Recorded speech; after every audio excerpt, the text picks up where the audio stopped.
If heaven exists, what would you like to hear God say to you when you arrive at the pearly gates? Who let you in?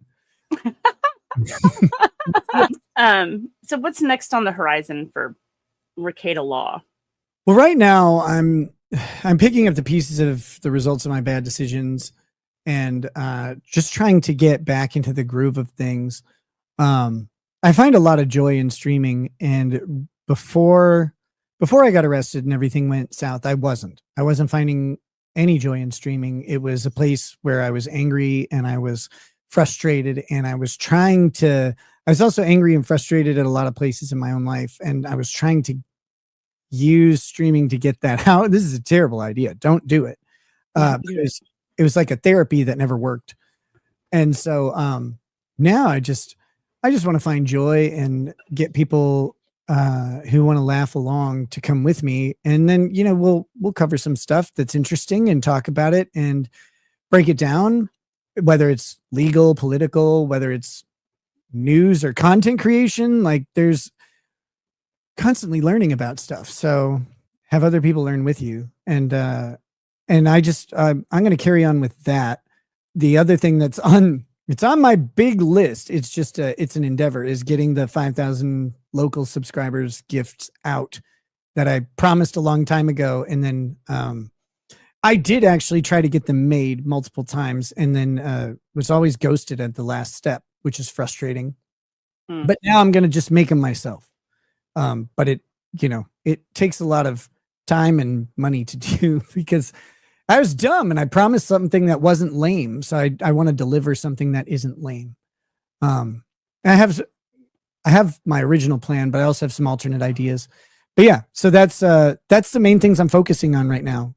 Making sure to get back to those promises that I made that I haven't fulfilled, and getting them done before I launch into some crazy new idea or project. I have a huge project that I really want to do, and it would be great, but I need to fulfill the things that I promised before I go back and do that.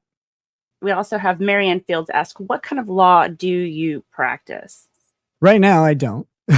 I stopped practicing. My last case wrapped up in 2022, and I had stopped taking clients a long time before that. When I practiced, I did criminal law, and mostly it was criminal law. And then I did a lot of contract review, drafting, negotiation, transactional work for some businesses that are run by friends of mine and clients of mine who became friends and stuff like that. So if they needed a lease agreement reviewed or negotiated or drafted, I would do all of that stuff. That all happens behind the scenes. But criminal law mostly. I would do family law. I just hate it, and so I tried to avoid it at all costs. But some of the most important cases I ever worked on were family law cases. Yeah. But I live in a really small town. The town where my office was 15,000 people. So you kind of take what you can get, because you got to pay bills. But right now my license is also suspended because while I was having a lifetime crash out, I didn't keep up with my continuing legal education, which is another thing that's on my list of things to do. I'll be getting my law license back as soon as I can. I'm kind of waiting out the ethics review board, though.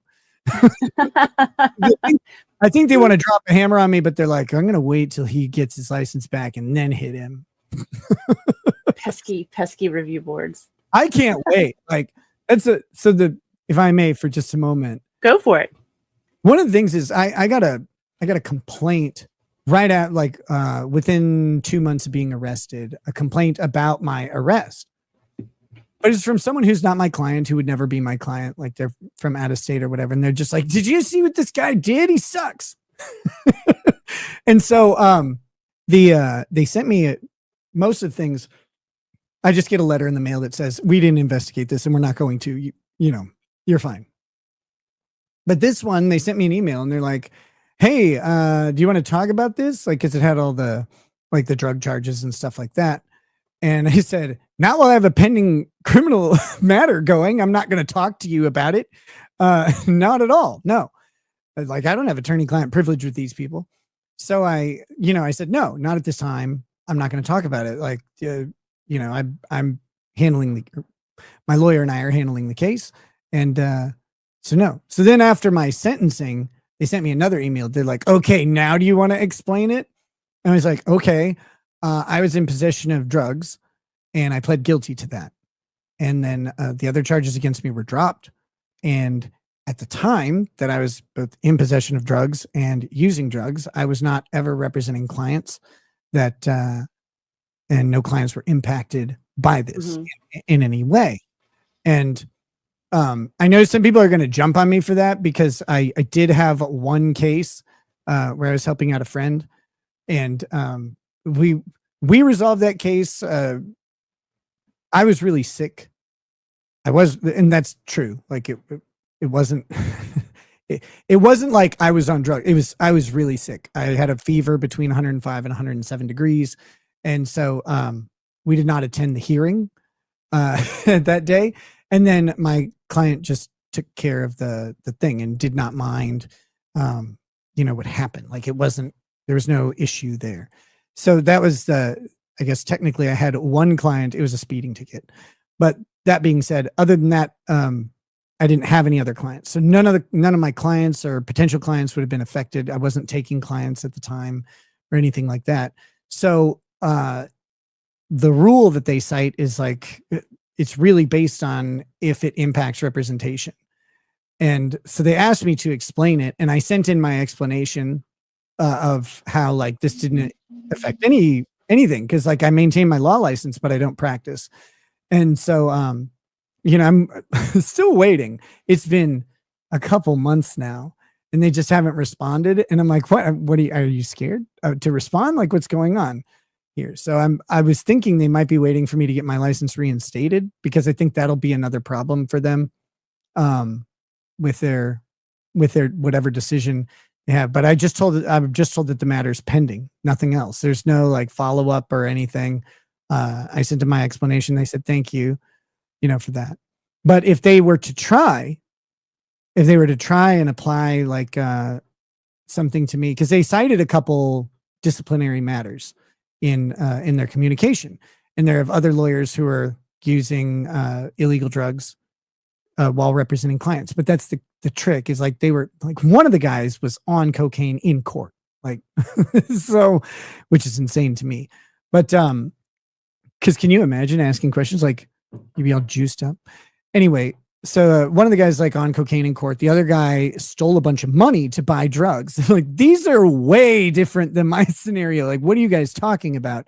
So if they tried to like come after me, and I have no problem saying this, if the ethics board tries to come after my license, I will go after the ethics board all day. Like because I know that it's actually about speech. I know that that's what it's actually about. If they do, but because that's what the complaint like ends up being about every single time. It's like you don't forfeit the First Amendment as a lawyer. You set aside some of your rights when you're in court or when you're representing a client to the court.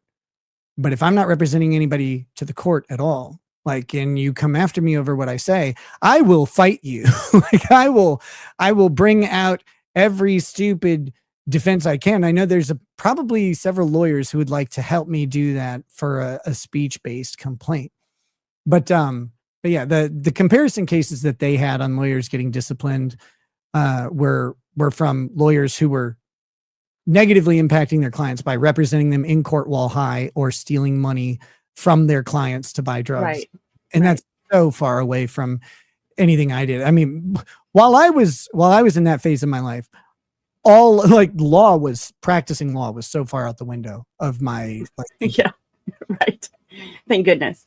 And I don't advertise like to take clients or anything like that. I don't do anything proactive. When people call and ask, I refer them to someone else immediately. Right. But yeah, so I don't think they're going to in the end come after me. But if they do, like I'm ready for a fight. I'm stupid.